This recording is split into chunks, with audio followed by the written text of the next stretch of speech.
Sehubungan dengan banyaknya pertanyaan yang dikirim melalui WhatsApp ke saya terkait dengan pemaparan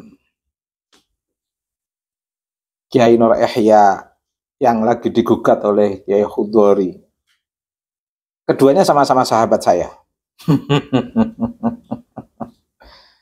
Kiai Yahya saya kenal, kebetulan dipertemukan dalam diskursus Ba'alwi. Kiai Khudori saya kenal, ya termasuk kesayangan abah saya. Saya waktu masih kecil, beliau sudah setia mendampingi abah saya. Sampai sekarang bahkan Kiai Khudori masih ngajar di Madrasah Diniyah sebelah rumah saya.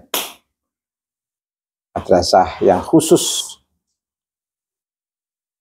mengajarkan turos, kitab kuning. Betul-betul murni kitab. Seusia 72 tahun masih istiqomah beliau.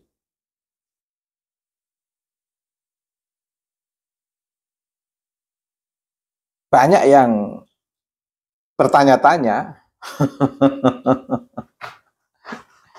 Saya menjawabnya dengan santai saja, Wong. Semuanya ada referensi, meskipun memang secara mainstream publik tahu di mana arah pikiran saya, tetapi sebagai pecinta ilmu, saya belum menemui keduanya, belum kontak keduanya. Ini posisi saya masih di perjalanan, belum pulang, dan WA saya terima itu baru hari ini. Insya Allah saya besok saya akan kontak keduanya, mau saya pertemukan. Sekaligus sebagai contoh bagaimana memanage perbedaan yang sama-sama didasarkan kepada perspektif keilmuan dan literasi. Kiai Yahya saya lihat sangat serius literasinya, meski keluar dari mainstream. Dan saya suka juga semangat Kiai Nur Yahya, meski keluar dari mainstream, tetapi beliau mampu mempertanggungjawabkan itu. Dan Kiai Khudori juga, beliau setiap Bahsul Masail di Rembang selalu ikut, juga serius dalam Hasanatul Ras di usia yang sudah cukup kabir, istilahnya itu, di atasnya syekh dalam konteks jenjang usia. Itu serius literasinya, dan keduanya sama-sama punya daya filtrasi.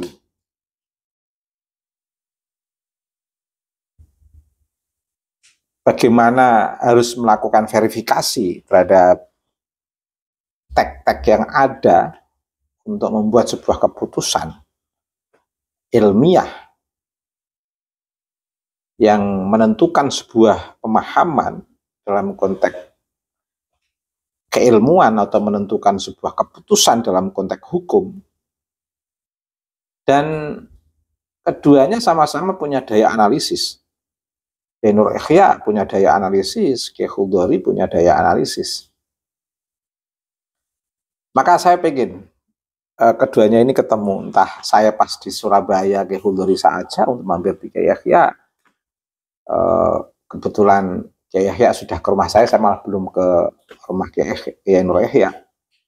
Atau Kiai Nur Yahya pada saat ke Semarang mampir ke rumah saya lagi, biar sempurna silaturahimnya berulang, dan biar di situ ada diskusi keilmuan sekaligus pembelajaran.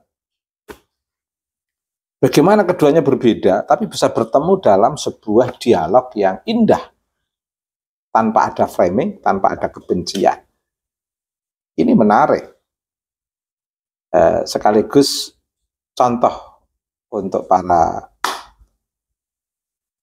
habaib dan muhibbin. Bagaimana memanage perbedaan tanpa harus mengeluarkan framing, ujaran-ujaran kebencian, tetapi tetap ada komitmen proses dialektika yang bisa dipahami secara tekstual maupun kontekstual, secara rasional maupun secara empiris, sehingga yang menerima ilmu itu tidak hanya orang-orang tertentu, orang-orang khawasul khawas, tapi masyarakat awam juga bisa menikmati ilmu itu.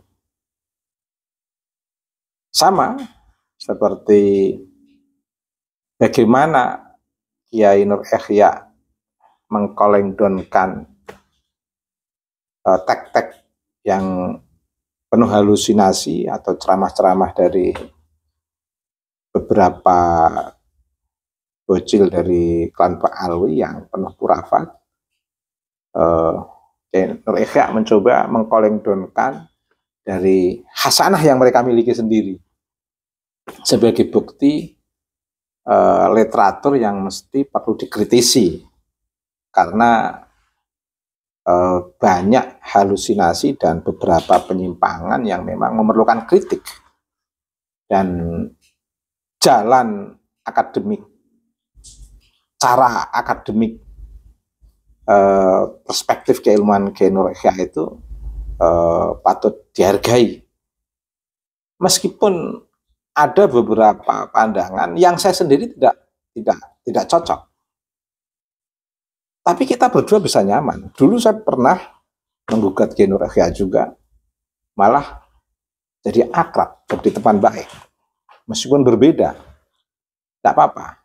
Memang kita dilahirkan untuk berbeda. Kita ini dilahirkan untuk berbeda, bukan dilahirkan untuk sama. Itulah kita tidak bisa mengelak bahwa keberagaman itu sebuah keniscayaan. Keberagaman itu sesuatu yang memang akan terus mengisi ruang dialektika kehidupan umat manusia sampai kapanpun. Selama masih jadi manusia, hidup di tengah umat manusia, pasti di situ ada perbedaan. Karena masing-masing punya eksistensi yang berbeda-beda, punya latar belakang literasi yang berbeda-beda, punya punya kekuatan filtrasi yang berbeda-beda, dan punya ketajaman analisis yang berbeda-beda. Dan itu menarik. Nah, saya ingin mempertemukan keduanya belum saya hubungi, sebagai contoh di tengah perbedaan itu masih ada persaudaraan, keakraban, dan saling menerima perbedaan dengan penuh kasih sayang untuk menapak jejak kehadiran Nabi sebagai sosok yang rahmatan lil alamin. Ajaran yang kita perdebatkan ini kan ajaran dari Nabi, melalui proses filtrasi analisis umat min ummati Nabi Muhammad SAW, bagaimana ini dipertemukan, yang secara tekstual mungkin sebuah teks itu ada yang tidak memiliki riwayat langsung kepada Nabi, tapi sebagai semangat keumatan untuk merefleksikan daya pikir dan ketajaman analisis, sehingga masing-masing umat Islam ini memiliki karya-karya besar dari umat Nabi Muhammad, kemudian didialogkan, didiskusikan. Nah, akhirnya semangat mempertemukan pikiran-pikiran dari umat Nabi Muhammad.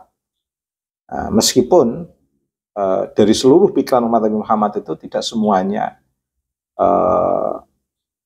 secara tekstual memiliki sumber riwayah yang dari Nabi, tapi secara experience, dalam konteks pengalaman, dalam konteks ketajaman nalar, akan memiliki analisis yang berbeda-beda dalam memahami teks kewahyuan maupun teks kenabian, serta merefleksikan sebuah pengalaman yang lebih empiris dan rasional. Dan itu bisa dipertemukan dalam sebuah dialog yang menarik.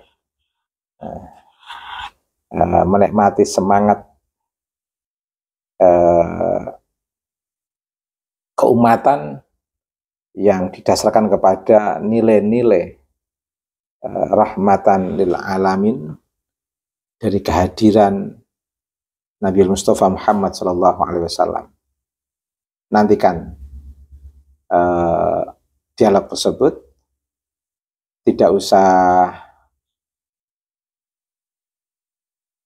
terlalu merisaukan perbedaan antara Kiai Nur Ihya dan Kiai Khudhuri dalam diskursus Ba'alwi memiliki visi yang sama, tapi dalam tema yang lain ternyata berbeda. Itu biasa. Terima kasih.